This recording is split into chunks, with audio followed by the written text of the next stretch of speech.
तर हाय मित्रांनो, आपला ऊस बांधणीचा धंदा आहे आणि ऊस बांधणीच्या धंद्यामध्ये हे माझा ट्रॅक्टर आहे भीम. सगळी म्हणायची सचिन भाऊ आपल्याला BCS ट्रॅक्टर पाहिजे. आणि मग काय, सचिन भाऊनी घेतलं मनाव आणि लगेच BCS घेऊन आले, इटालियन पॉवर टिलर. आता काय चिंध्या बोंडत लागा कामाला, सगळ्यांनी ऊस लागणीच्या कामाला लागा. BCS ट्रॅक्टर आणलाय आणि इकडं पाठीमाग भीम पण आहे.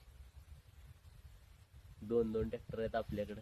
काहीच अडचण नाही, कशाचं बी काम असू द्या, चाळण्या असू द्या, बांधण्या असू द्या, भर लावणे असू द्या, आल्याला भर लावणे असू द्या, कशाला बी असू द्या, तुतीचं रान चाळण्या असू द्या, बागांना बेड करायची कामं असू द्या, कसलीही कामं केली जाते. इकडं हा BCS पण आहे, काय बघू शकता तुम्ही BCS.